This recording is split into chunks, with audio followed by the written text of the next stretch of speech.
as an Army officer, I was able to go to Air Assault School. And it's this 14 days of grueling training.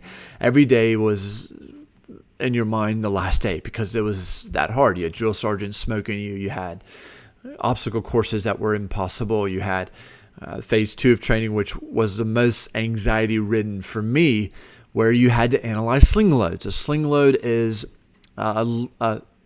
resources or stuff in netting that you have to analyze to find deficiencies. Why do you need to find deficiencies? Well, when the helicopter comes and picks up this load and they fly off, if there was a piece of metal in there that you did not see and it fell out and killed somebody or hurt somebody, that's your fault. Or worse, a tank was in there and it fell out and killed somebody. A lot of people, it's your fault. Or, and millions of dollars are on the line as well. So this was a very daunting phase of the training, but I got ample time to practice. And you know how I practiced? I practiced by doing the right way. I would analyze the sling load. There's about 6 of them underneath the roof that we had to analyze, including the type of helicopter that would pick it up. But I would follow it with my hands, touch and feel it with my hands the right way. And I would notice all the things that were right with it. So on test day, when there was something wrong with it, I knew it immediately. There was something different. So I would, on test day, between those 6 loads, I'd have to find 5 out of the 7 deficiencies and point them out by saying deficiency to the instructor as he's watching me do this, knowing where all the deficiencies are. So this was an amazing moment that I believe connects great to the gospel in today's verse. Exodus chapter 17, verse 11, as long as Moses held up his hands, the Israelites were winning. But whenever he lowered his hands, the Amalekites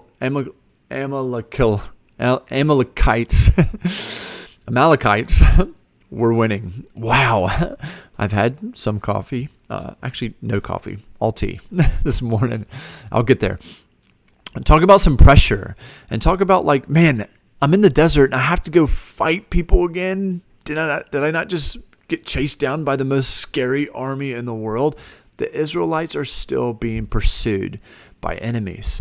All Christians, every human, we're always going to be in war until Jesus comes back. This is the way our nature is. But talk about some pressure for Moses. It seems like it's relied on his hands, but it doesn't really confirm that in the text, and that's not how it works. Otherwise, I'd be raising my hand in Afghanistan when I was there and not lowering them. But what really works is these 3 observations I had, that the raising of hands was symbolic. What this told me that Moses was dependent on God and prayer. Like when in those times, raising hands was all about prayer. So this tells me Moses depended on God for his ultimate salvation. It was also telling me that this was about spiritual warfare. So once again, it's not a physical posture that is important here to recognize. It's about the spiritual warfare that is going on amidst the battle.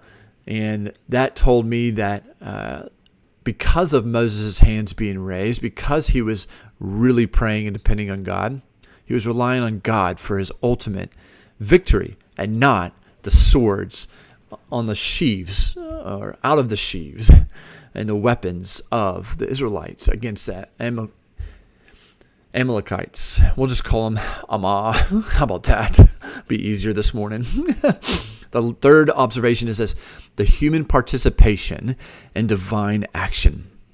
I'm telling you what, this is so powerful. This battle represented a powerful statement on the partnership between human effort and divine intervention. Though the Israelites were fighting and doing the action, the ultimate victory and the ultimate victory of the battle depended on God. So I have some questions for you today. What is your posture and action that you are doing that symbolizes your heart for God?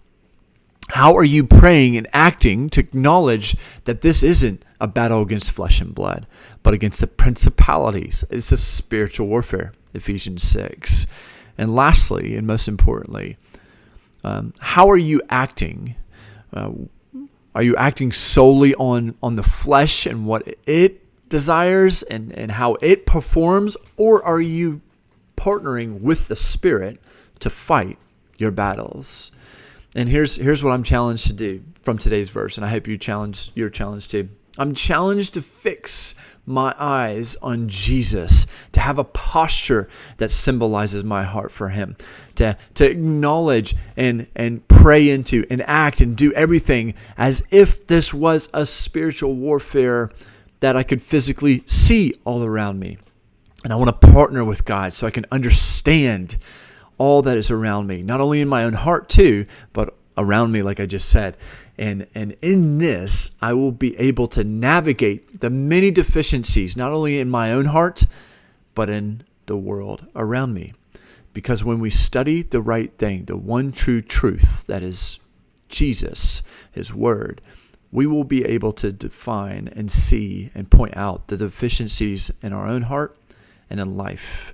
And in that, we're going to be transformed, becoming more like Christ for his glory and for the world around us to see his light.